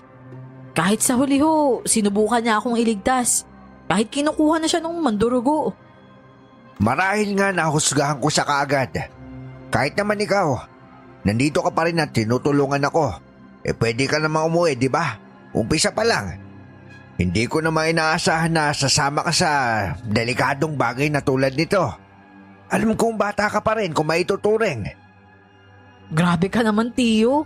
Kasalanan ko naman to lahat eh. Huwag mo sabihin yan. Lalo na ngayon may pag-asa pang buhay si JP. Huwag kang magalala. Hanapin natin sila. Matutuntun din natin yung pugad ng mandurugo na yon. Tignan mo, sabi ko sa iyo eh. Yan ay uwak ko. Kumalma lang tayo. Hindi makakatulong kung magpapanik tayo. Basta, klaruhin mo yung isip mo. At alam ko na kaya magpalit ng anyo ng mandurugo kaya mag-ingat tayo. Salungat ito sa totoong nararamdaman ko. Dahil sa puntong ito, may ideya na ako sa peligrong sinasapit ni JP kung buhay pa siya. At ngayon, pati si Denise. Ginabayan kami ng uwak sa pagtahak namin paakyat ng bundok. Pataas na kami ng pataas hanggang sa nakarating kami sa pinakamataas na parte ng bundok. Huminto ang alaga kong uwak sa itaas ng isang malaking puno. Rina, alerto lang. Nandito na tayo. Oh, malapit na oh. Huminto na yung uwak ko. Pero nasaan ho, Tiyo? Nasaan ho sila? Shh! Naririnig mo ba yon? Doon, banda doon. Teka, tignan mo oh. May talon. Wow, Tiyo. Ang ganda dito ah. Basta't mag-ingat ka. Baka may patibong dito. Tiyo, tingnan niyo yung tubig. Ang linaw oh, ang ganda. Habang nakatulala si Rina sa talon at sa agos ng tubig nito, dito ko ulit nakita ang magandang babae. Bigla kong naalala na nagkita na kami. Doon sa kakahuyan malapit sa bahay ko. Bumalik sa akin ang lahat, ang buong memorya ko. Ngumiti naman ang nakakaakit na dalaga sa amin. Dahan-dahan siyang papalapit. Huminto siya sa gilid ng talon. Ramdam kong pati ako ay nabibighani sa kagandahan ng babae. Kaya agad kong kinurot ang hita ko, kung saan sariwa pa ang sugat ko mula sa mandurugo. Napangiwi ako sa sakit kaya medyo nagising-gising ako. Hindi ko naman masabi ang parehas kay Rina. Napatingin ako sa pamangkin ko dahil mukhang tuluyan na siyang nahumaling kung ang mga malalaki niyang ngiti ang basihan. Ang ganda talaga dito, Tiyo. Rina, wag! Pigilan mo yung sarili mo! Maligayang pagdating sa inyo. Mukhang malayo pa ang nilakbay ninyo ah. Oo, malayo talaga. Gusto nyo bang magpahinga muna dito? Sino ka ba? Nagkita na tayo, hindi ba? Alam ko, pero hindi mo pa sinasabi kung sino ka nga. Naaalala mo? Talaga? Oo, at alam ko may ginawa ka sa akin nun. Pumayag ako sa isang bagay. Magaling. Nagsasabi ka ng totoo. At higit sa lahat, tinupad mo ang usapan natin. Ano bang pinagsasabi mo? Nasa akin na ang hinahanap ko. Kaya maraming salamat sa'yo. Ano? Ano ibig sabihin nun? Tiyo, huwag niyo nga siyang sigawan. Hindi niyo ba nakikita? Pinapastos niyo siya. Ano ba, Rina? Umayos ka nga. Ano ba nangyayari sa'yo? Sobrang ganda mo naman, miss. Hayaan mo lang siya sa gusto niya. Anong pangalan mo? Hoy, Rina, huwag mo siya kausapin.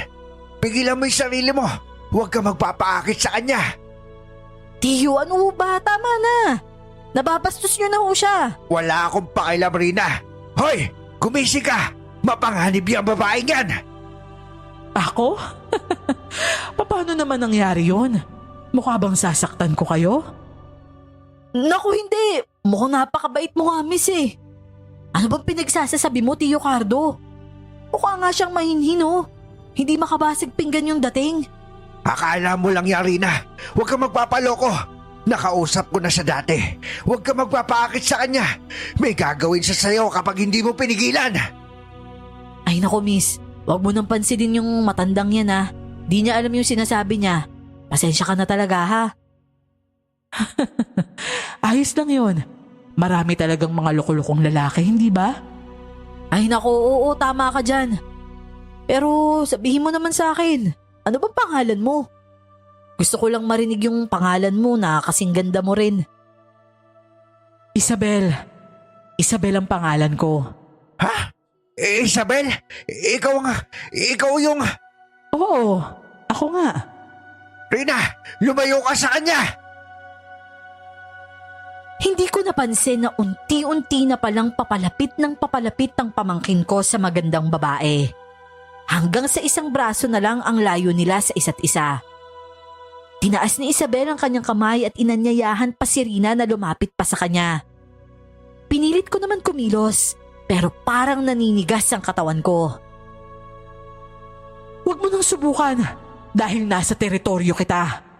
May dugong diwata pa rin ako at nananalaytay sa anyo kung ito ang kapangyarihan ng kalikasan. Oo! At ginagamit mo yan para sa karahasan! Hindi ako magkakaganito kung hindi dahil sa anak mo kaya manahimik ka. Yumuko siya at ngumiti. Biglang lumabas mula sa likod niya ang isang napakalaking pakpak. Bagamat napakaganda ng mga pakpak ng babae. Pero ang katotohanan, alam ko kung gaano kadelikado ang mga bagay na yon. Napansin ko din ang malaking sugat sa binti ni Isabel. Napaatras ako.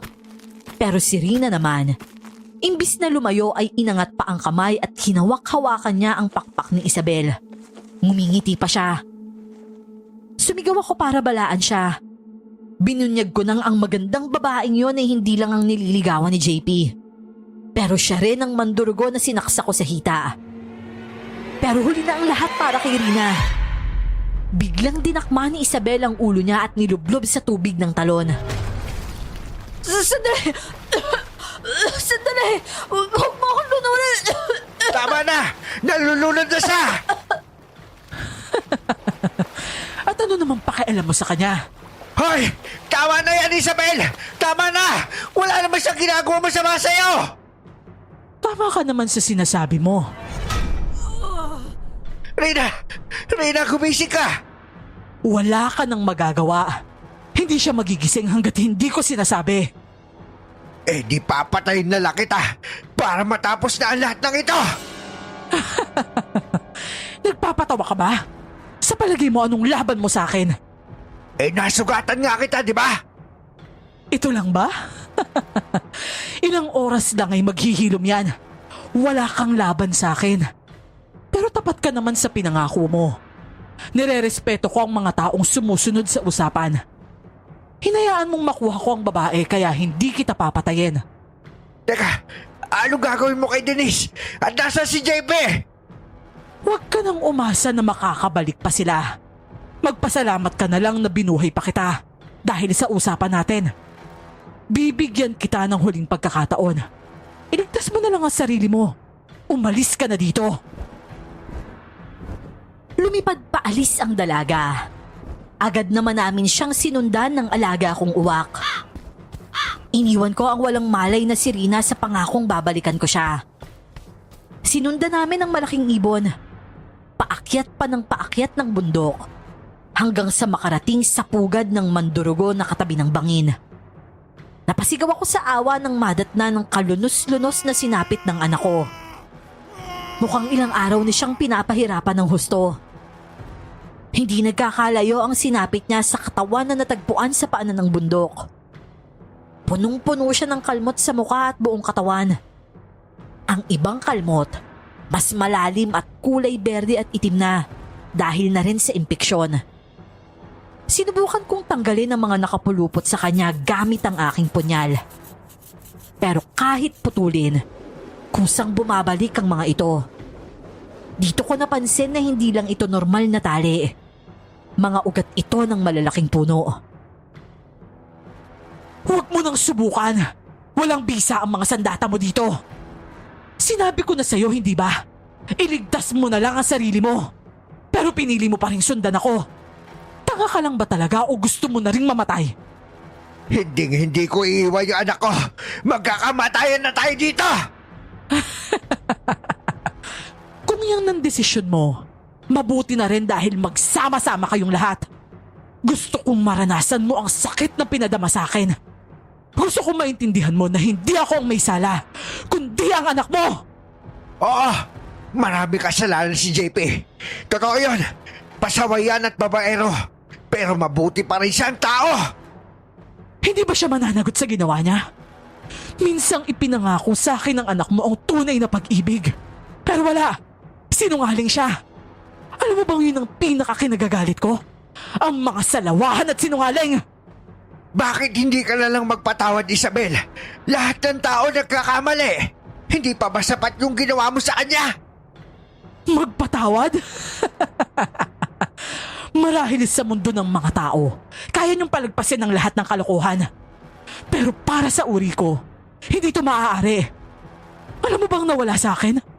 May dugong diwata ang mga kinaring tulad ko. Pero tingnan mo na ako ngayon. Ala na, kaya pala hindi umiinit dahil nagpapalit ka na anyo.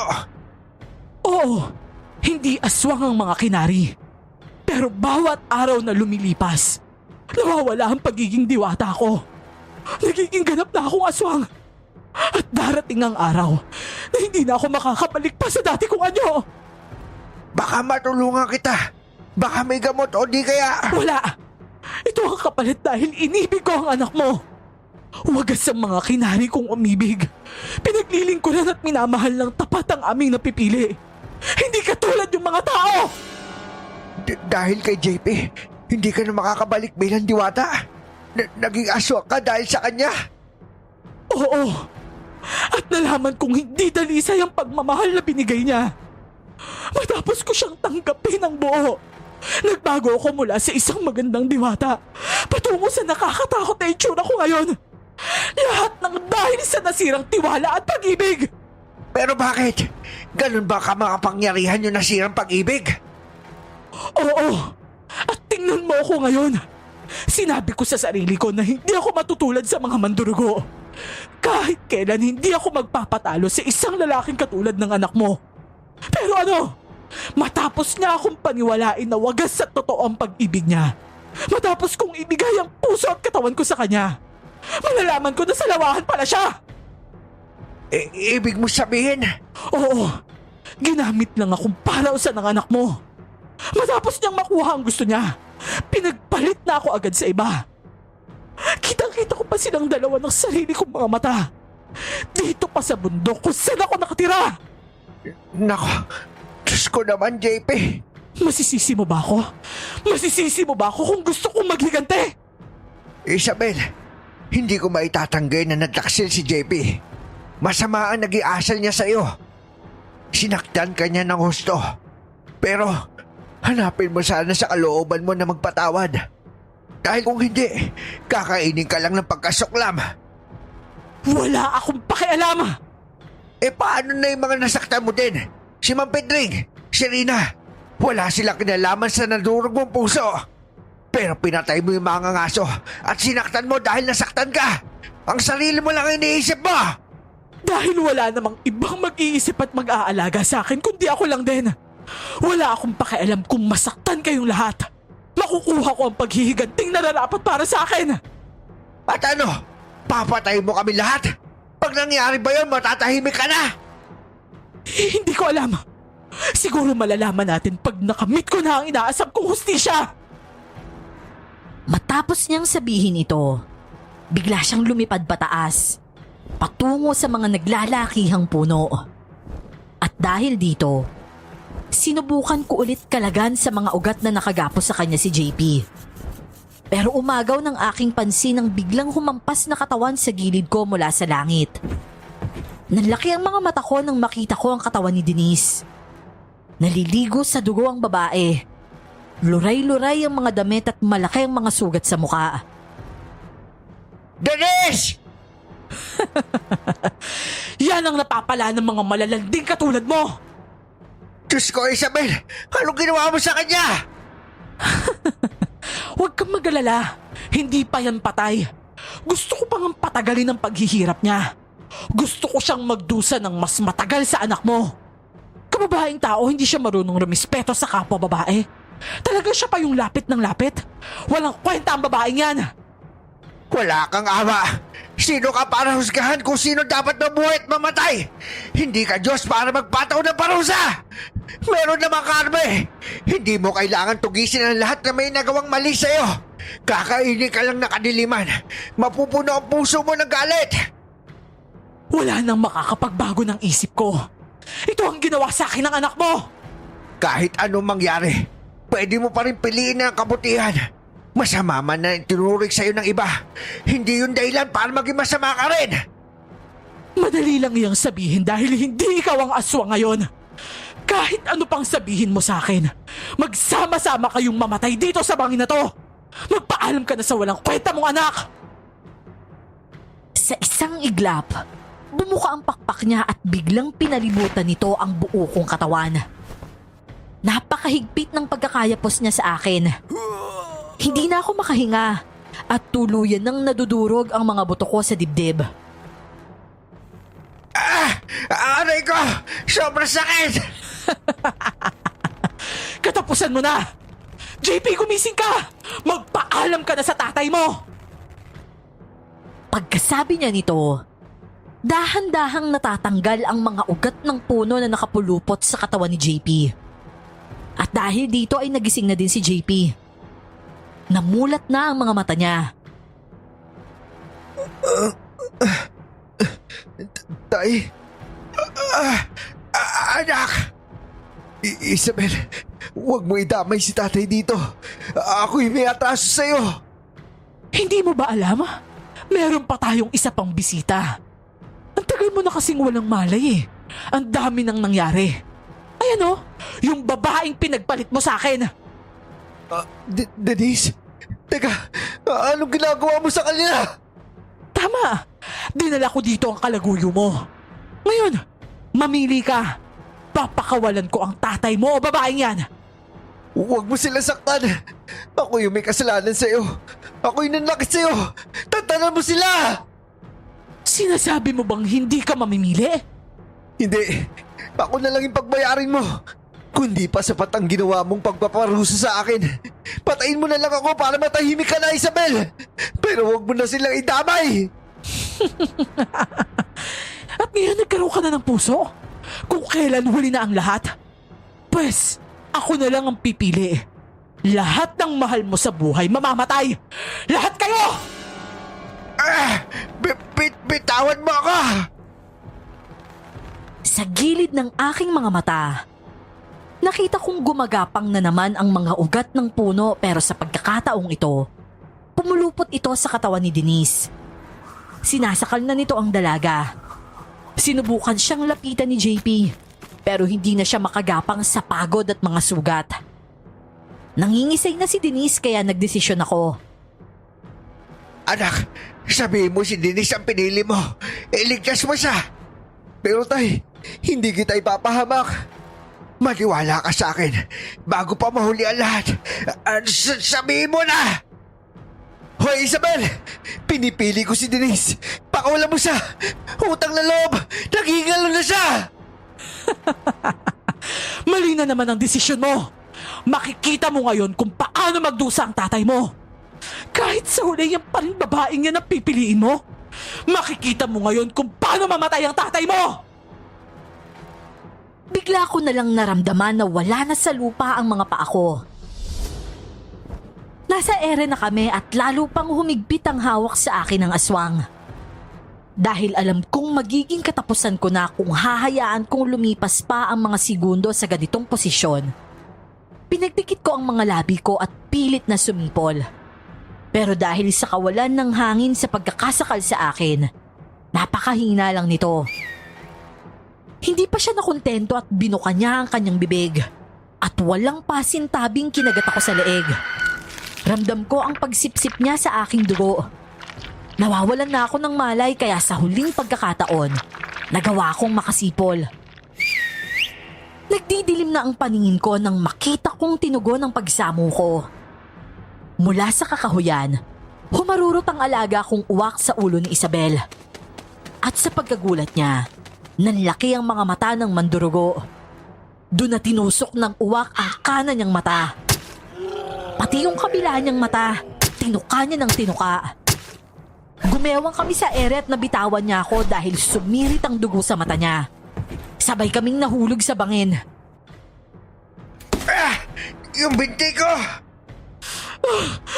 Tulong! Tulungan mo ako! Isabel? Nagising ako sa baba ng bangin kung saan nahulog kaming dalawa. Nabali ang binti ko pero mas malala ang nangyari sa aswang. Siya ang sumalo ng pagkakahulog namin. Nadaganan ko siya habang nagpadausdos kami at nawarak ang mga pakpak niya at nagkalasog-lasog ang katawan niya. Natagpuan ko siyang naghihingalo at lupaypay sa isang malaking bato. Garalgal na ang mga salita nito at halatang hirap na. Tuluyan mo na ako. Tapusin mo na ang paghihirap ko. Parang awa mo na. Paano? Wala ako sandata. Kumuha ka ng patpat. Tapusin mo ng paghihirap ko. Itusok mo sa puso ko. Ano? Pero... Gawin mo na lang. Kung may awa pang natitira sa'yo, tapusin mo ng paghihirap ko. Tumingin ako sa paligid at nakahanap ng sanga sa malapit. May binubulong ang aswang at naramdaman kong uminit ang hawak kong patpat. Hindi nagtagal, tumango siya sa akin para sabihing handa na siya. Alam mo ba yung tunay na pag-ibig? Yun yung pagmamahal ng magulang sa anak. Kinakalungkot ko na hindi mo naranasan ang totoong pagmamahal. Sana mapatawad mo si JP at mapayapa ka na. Ito ang huli kong sinabi nang tinara ko ang kahoy sa dibdib niya. Bumalik siya sa anyo niyang kinari. Nagliwanag ang tinuhog kong patpat sa dibdib niya hanggang sa tuluyan na siyang naglaho. Napakalakas ng puwersa ang lumabas dahil dito. Nahampas ako sa lupa at nawala ng malay.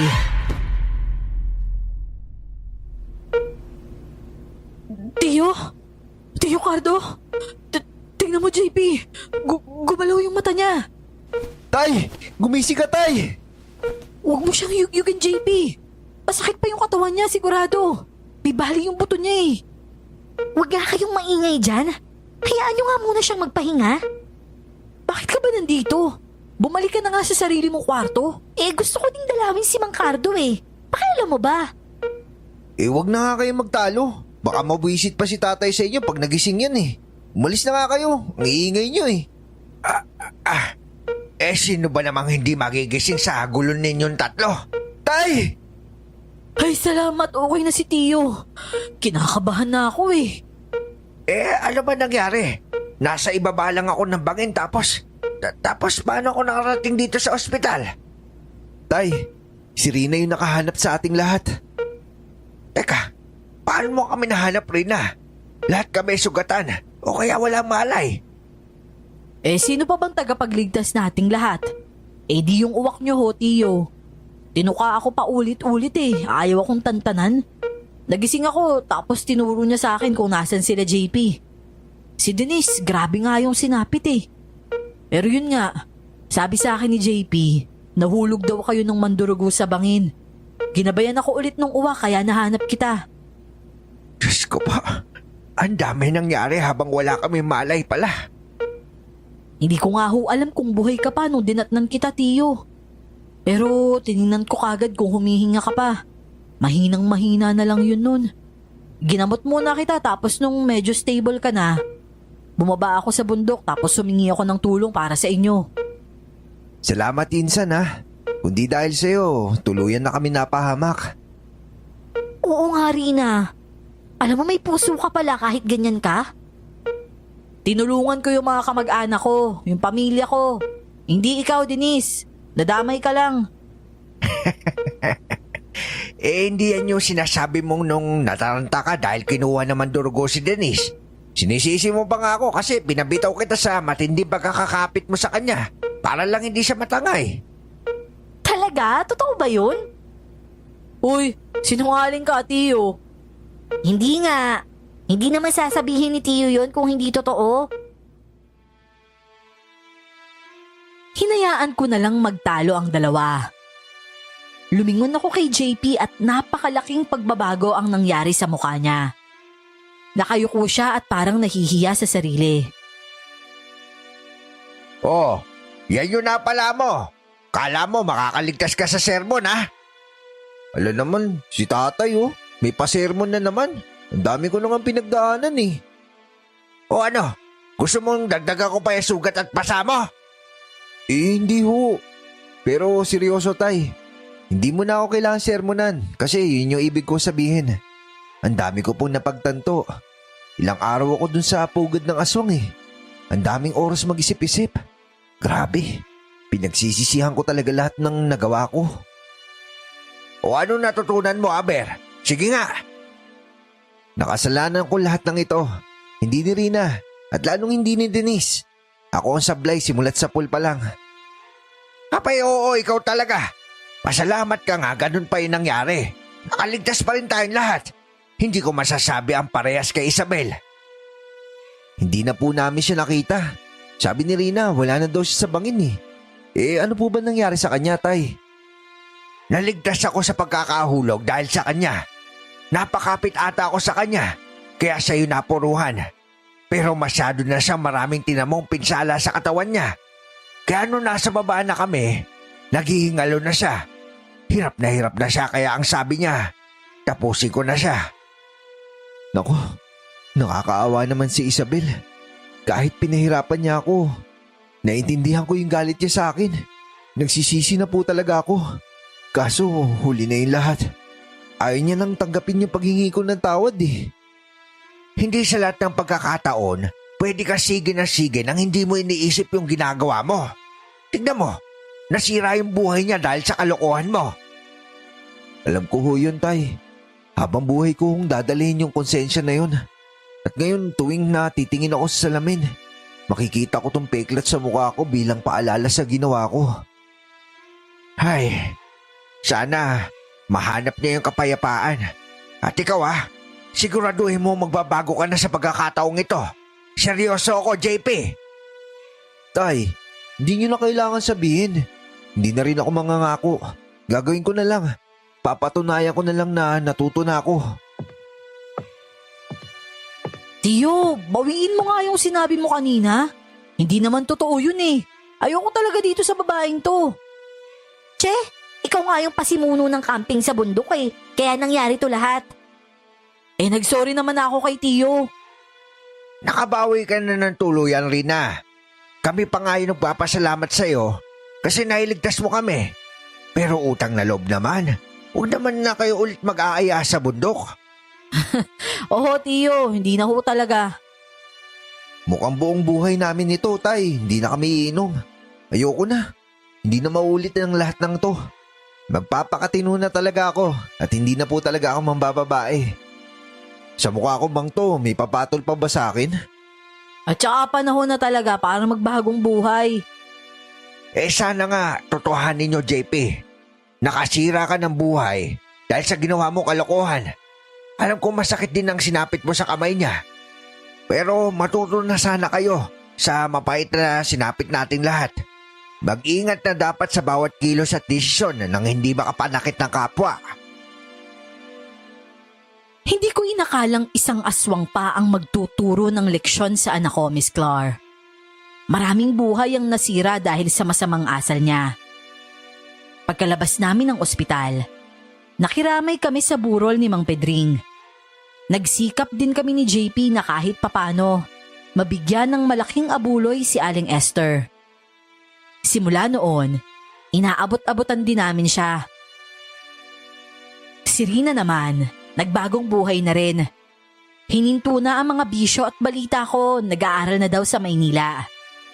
At si Denise, lumipat ng kabilang baryo para kumuha ng trabaho.